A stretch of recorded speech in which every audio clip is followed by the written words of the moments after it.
And welcome back, everybody, to Double Down with Breslo, where we cover the entire world of sports betting. And there was a bit of an earthquake recently for sports gamblers that came out of left field that I've been trying to understand and figure out. So I figured we better bring a gaming expert on to cover this. This was not our political show. Todd and I also have a political show, but we will be talking about Donald Trump and the big, beautiful bill on this show because there's an intersection here that involves apparently a lot of gamblers out there. So Steve Ruddock we have on from Straight to the Point. He's the publisher of Straight to the Point, online newsletter, blog, etc. Steve, you can describe it for us, but we appreciate you coming on and hopefully explaining all this to us. Yeah, no problem at all. It's hopefully I'll figure it out at some point too, because it is quite confusing. I've already talked to GPT about it, which is my my expert that I usually go to, and it's been pretty good, but it's left me with a number of questions, and a lot of people out there probably. So the main question I have is kind of how this all started. But I'll give the quick background for everybody, and then you can fill it in from there. But in Trump's big beautiful bill, which is very common that they pile a bunch of crap into these humongous bills, and apparently at the 11th hour, there was a new tax provision that says that gamblers cannot write off all of their winnings with their losses. They can only write off 90% of their winnings, which means that if you've had any winnings at all, you must pay taxes. Whereas in the past, simply because you had some winnings didn't mean you had to pay taxes, and only if you were a net winner at the end of the year. Tell me if I described that about properly, and then you can pick up the story as far as how this came down. Yeah, that's pretty much what we're looking at right now. The situation, I think the biggest question people need to ask is how are we determining winning? So the IRS is probably looking at it as W-2Gs. So anytime you win over a certain amount, a casino or an online casino has to issue this tax form, a W-2G. The more of those you have, the more trouble you're going to be in with this new change, assuming it stays in place. So if you're a winner at 3 casinos that you visit and you are a huge loser at 3 others, it's those 3 winning casinos that suddenly make a net loser look like a profitable player, because you have these individual W-2G tax forms. So it's not like every casino gets together, sticks all your winnings and says, here's how much you lost this year, or here's how much you won, and then you go from there. You have all these individual receipts basically, and you gotta offset those up to 90% each time. So you're talking about all of this phantom income, as it's been called, can pile up. This affects a very small percentage of players, right? Not a lot of people are getting these tax forms. I believe my research was about 0.6% of tax filers actually itemize gambling deductions. So it's a small percentage, but it's probably a huge percentage of anybody listening to this show or other gaming podcasts. Well, and also apparently it was put in because they're estimating that it's going to generate billions in revenue over a 10-year period. I forget the number that they stated, and that it was kind of plugged in there because you had to have this whole reconciliation bill be neutral, right? So if you're spending more, you better cover it in taxes, and they needed this tax. Is that your understanding as to why it slipped in? And but still a related question, who was it that put it in, and who's even thinking about something like this? Yeah, so it's a super interesting question about who put it in there. Like, there's everybody goes back to Mike Crapo, which awesome name, by the way. That his committee, I believe it was back in May or June, actually discussed this. So it's not an out of left field situation. It's just one of those things where nobody's really paying attention to it. So the American Gaming Association at the time put forth 3 tax policies that they wanted. One of them is the slot threshold, which was actually raised a tiny bit. Another one was to keep the 100% gambling loss deduction. So they submitted testimony in the form of a letter to this committee saying, hey, I think you shouldn't, here's why you shouldn't do this. Obviously, that didn't happen. What tends to happen with, especially as you said, with these huge bills, is they need to, like you said, sort of balance out the revenue cuts with new revenue. It has to do that in a very specific way in Congress. I won't get too into the details, but it's called the bird bath, which is, if anybody wants to go down a rabbit hole of how that started. So what happens is you have probably 1,000 of these committee reports that have ways to generate $1.1 billion over 10 years. And they go, well, this one will work because it fits into this reconciliation bill and the rules around that. And then other ones that sort of ends up on who's got the better lobbyists and who has more priorities over these things. But yeah, you do kind of, you're the industry, you probably feel like this came out of nowhere because nobody was talking about it. I didn't hit my radar till it happened. So it's just one of those things where bad policy gets slipped in at the end. Yeah, yeah. I mean, again, as far as where it's coming from, it could have been the fact that somebody is pointing out that, oh, these gamblers are always able to offset winnings with losses because there's only a small percentage of winnings that is reported, right? It's only certain events that create an actual, what's the tax form that they're issuing? Is it a 1099 or? W2G is the tax for gambling wins. Yeah. So in the past, these gamblers probably rarely, even the ones that reported, rarely paid tax because you've got these W2Gs, but you've got lots of other winnings that weren't reported, and you got plenty of losses to write off against that. So whether even if you had a winning year, you're probably not paying any tax. Yeah, well, one of my favorite tweets on this whole topic was somebody said, "Oh, the number of gamblers correctly reporting their winnings now has gone from 0.0002% to 0.0001%." So it is one of those things where it's just hope you don't get audited, right? Like, and if you do, like, look at all these, just go to the convenience store parking lot and grab a bunch of dead scratch tickets and be like, yeah, look at all these scratch tickets I bought. I saved them all. Exactly. So yeah, there are ways around it, but this actually is a reversion, I would say. So there was a poker player who actually won a legal case to make poker winnings as income instead of gambling. So if you're a professional player, this works the same way. There's still a 90% loss cap, but you're declaring it as income. So you can write off travel, you can write off all these other things, where somebody has a regular job and is just itemizing gambling losses and winnings and losses can't do that. They can only write off their gambling wins and losses. But this bill also caps business expenses basically for professional gamblers at 90%. It's not unheard of. So, I mean, if you own a business, there's certain things that you can and can't write off. And some things are like full write off, some things are 50%, some things are 30%. So this isn't like this unheard of tax proposal. It's just one that, nobody really expected it. It doesn't seem to have much support as far as whoever is supporting this isn't publicly supporting it, right? There's a lot of people opposing it, even in Congress. I mean, you have Ted Cruz, you have pretty significant congressional figures. You don't have anybody going, no, this is the right thing. But what I did pick up on was when Nate Silver posted about it. So when us gambling people posted about it, everybody's like, this is dumb.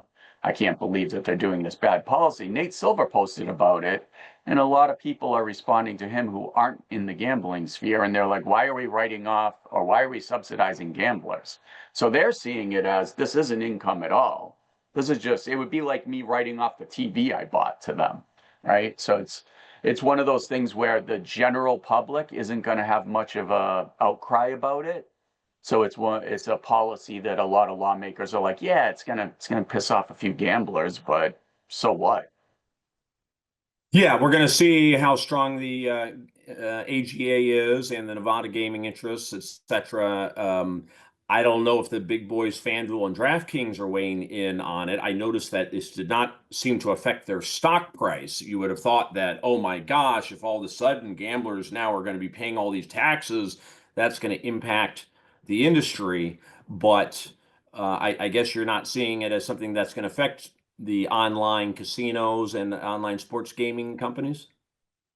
Yeah, so that I think that again comes down to what is a session. So if they were sending you a W-2G every time you won $5,000, you're going to get a lot of those if you're a professional bettor over the course of a year. They send it to you at the end of the year. So it's like one big long session. So it's kind of consolidated for that. And I would say that, they really don't want anybody that's getting a W-2G at the end of the year. That means they had a winning year with them, right? So that's for them to do I think stocks are casino, like land-based casinos, because they do every time you win a certain amount, issue that form. So every time if you play slots 5 days a week, don't do that. Not a good idea. But if you do that, you're going to have a lot of big wins over the course of a year, and you're going to have a lot of those W-2G forms. So there's that aspect of it. And I was talking to another analyst, and as they put it, it was this is like really cuts into the VIP business, right? Because now all of a sudden your really heavy casino players are like, wait a minute, I can't deduct all my losses against us. I don't want to come and deal with that. I mean, if you're a whale and you're, showing $2 million in winnings over the course of a year, all of a sudden you're only deducting 90% of that. But the truth is you lost 3.5 million. That starts to get a little annoying. Yeah, yeah. I mean, it definitely seems like it's your professional players who are playing in a market like a Las Vegas, where they're going to have a lot of reported winnings, not really clear what happens online. Probably meat and potato players for DraftKings and FanDuels are not whales. They're just your average guy who's blowing, a few grand a year on those sites. And then you've got your slot players in Vegas who, they're casual players. And are you really not going to play a slot machine because oh, if I win, I'm actually going to win 10% less because I'm going to have to pay 10 to the IRS? Right. Probably not. I mean, when you're playing the lottery, everybody knows that, if you hit the lottery, you better deduct 40, 50% for taxes. Exactly. So it's one of those situations. This is where I think a lot of professional gamblers who are very, very mad about this don't understand the typical mindset of a gambler who loses a few $1,000s a year. Or if you win, say you win a poker tournament and you win $30,000, right? You win like a low stakes poker tournament. Does having to pay an extra tax on that really even register with that person? Like, are they like, oh, I'm never going to play a poker tournament again? I mean, it's sort of found money to a casual gambler as opposed to a professional gambler who's like really tracking their wins and losses. So what's interesting is if I know there's a bill now to overturn it, and it sounds like there's some bipartisan support for it. It was put in there in order to balance things out, but now if you pass a law that changes it back, typical Congress, now you probably have that imbalance again, and then I don't know if they're required to fill that gap. Do they need to replace this tax with some other tax if they get rid of it? My understanding is not on an individual bill. Reconciliation bills are different. So states need to balance their budgets. They don't do a very good job of it, and there's always shortfalls. But Congress doesn't. Well, obviously, I think everybody understands the deficit and debt. But for a singular bill, you can just change a tax policy. Yeah. Right. So you got this reconciliation. We got to be real careful that if you reduce any revenue, you better replace it somewhere. But then after it's all said and done, all that stuff that they put in, they start ripping out and say, "Oh yeah, yeah, we don't want to tax people on this and tax people on this," and that's how Congress or America winds up 36 trillion in debt, essentially, or one Yeah, of the many yeah. ways. And this goes into effect next year. So this is, I would say, the timeline people should be paying attention to. Um, it goes into effect next year, but we don't pay our taxes for next year until starting January 2027. So we have the rest of this year and next year. Somebody could come in and say, listen, it could be in September of 2026. And everybody's setting aside, oh, I'm going to have to pay more taxes, but then this could come back and just basically revert it. So that's the timeline we're looking at for a change here. I wouldn't count on it. And usually taxes don't get changed in that direction. Things of this sort, especially around gambling, just a very easy piggy bank to always stick your hand in. So there is the Fair Bet Act by Representative Dina Titus, very pro gaming congresswoman from Nevada. The question I would ask is there's a field hearing tomorrow in Las Vegas. She's already said she's going to bring up this topic. It's about the One Big Beautiful Act. So this should be a topic that is discussed during that. She says she's going to bring it up. I'm very interested to see how the committee, the Ways and Means Committee, responds to what she says. If you hear a lot of thank you, we'll take it under advisement, nothing's happening. If you start hearing some like pushback questions like, well, why is this the case? Or total agreement with things, then I would say, okay, maybe there is a chance that this does get reverted back to what it was before. All right, well, let's in the time we got left, let's hit on California because it's kind of becoming a hotbed for what I would call gray online gambling that's happening out there, and some very big companies have emerged from what I would consider to be gray gambling. PrizePicks being perhaps the best example of that. I mean, it's a huge company now, and it's all based on a model that had questionable legality to begin with. California is the hotbed because, of course, we don't have legal sports betting, legal online betting, yet it's the biggest market as far as the state goes. So these other products that are out there are becoming a really big deal here in California, and I guess are about to head to the courts. So let's just kind of tick through some of them. So one of them is, all this kind of started with fantasy sports. That's how FanDuel started, was all fantasy, building a team, competing with your friends team. Then it became something you could bet on, your football or baseball team against their team. And then that ended up turning into essentially legal sports betting as long as the state allowed it, just traditional sports betting. So in California, we're still stuck with fantasy sports, but you've got PrizePicks that basically came up with this model where you're no longer playing against your friends, you're playing against the house. And that seems to be a substantial change to what always made fantasy legal, was that you're playing against other players, and now PrizePicks allows you to play against the house. And that is getting challenged, and in California is one of the places I guess it's getting challenged. And what's the status of PrizePicks? Yeah, so this comes down to what I would say is poorly written laws and regulations throughout the country. So you have a lot of states that legalized daily fantasy sports as we know it, which is just that traditional, like you were saying, you're playing against, other people peer to peer. But what they did was they just borrow language from other laws because they don't know what they're talking about when they write these laws. So they're like, oh, well, that sounds right. And then they put it in, and the industry is always much smarter than the lawmakers. And they're like, oh, there's a loophole there. And it doesn't say anything about peer to peer in this law. So therefore, that's okay.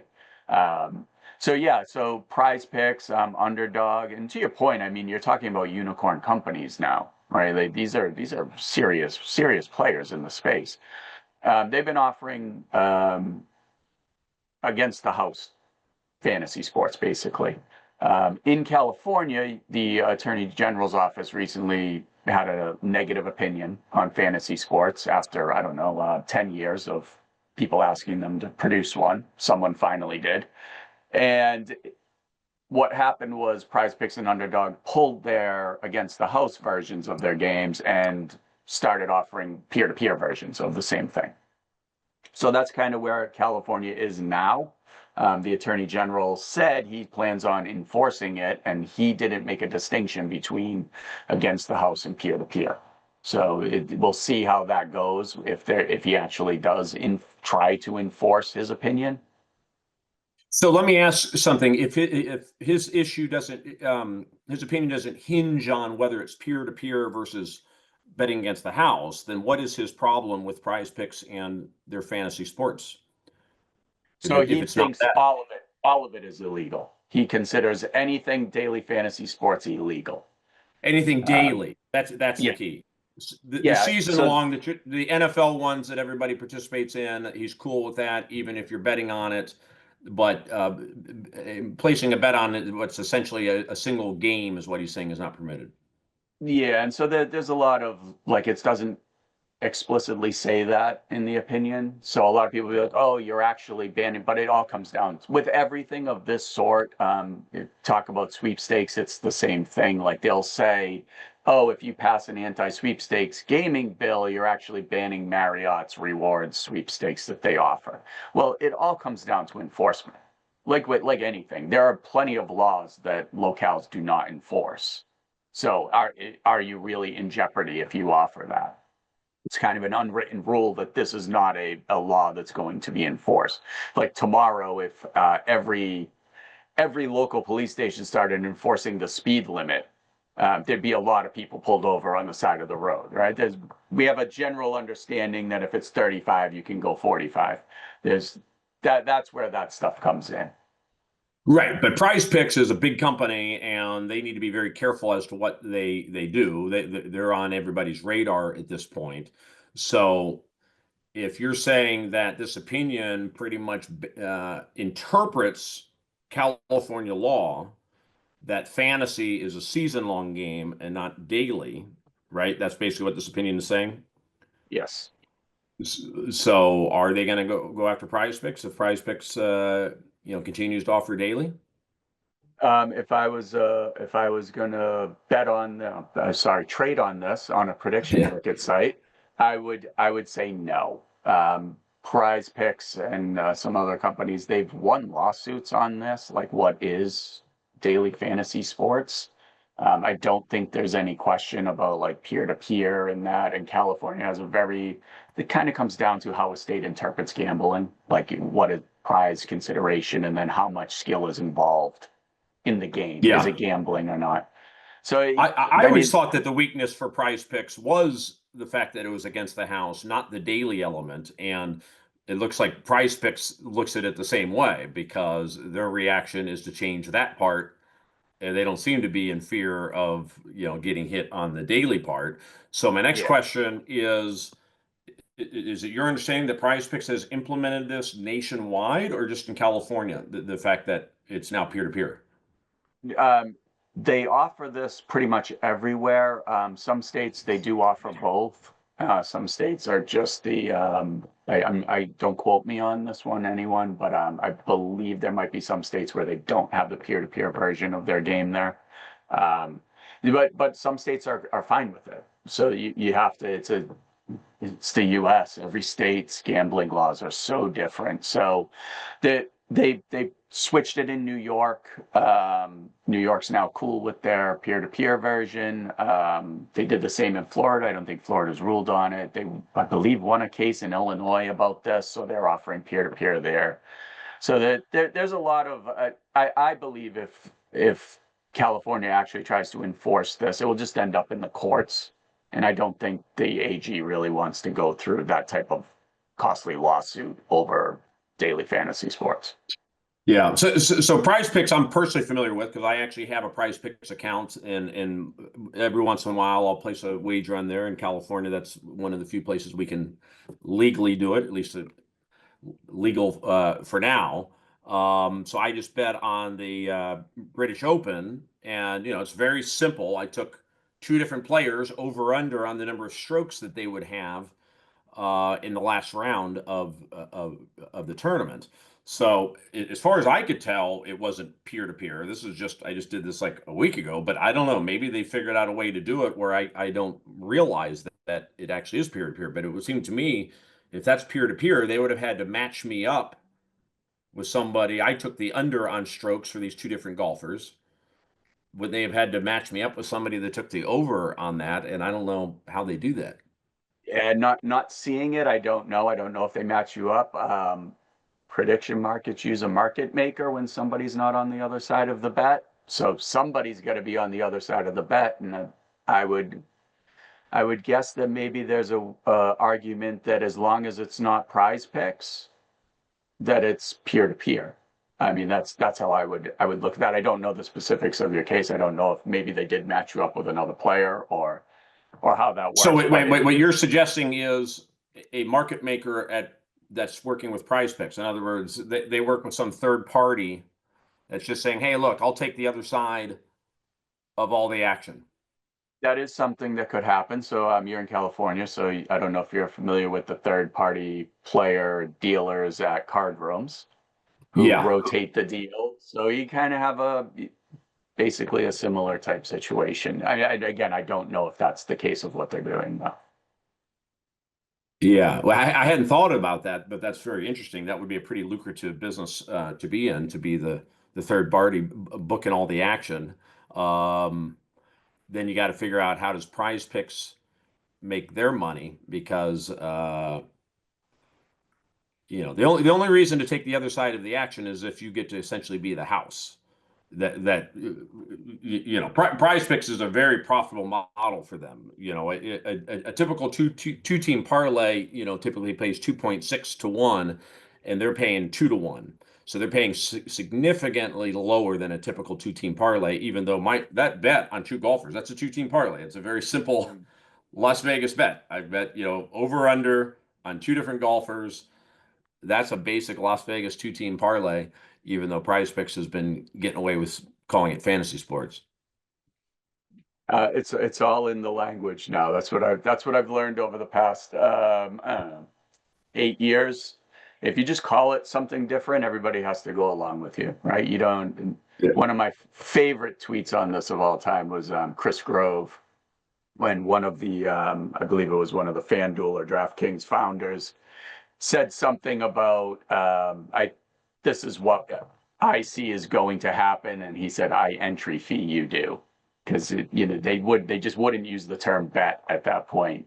And we're kind of seeing the same thing with the prediction markets now. So it's like, yeah, I trade that you do. Yeah, so describe for us the prediction markets real quick.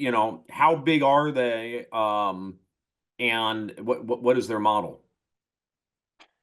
So it's basically, if you've ever seen the election odds on basically any show, Fox uses them, MSNBC uses them. They have those two graphs, and they give you a percentage, and people are on either side of that, and it's basically you can trade in and out of it.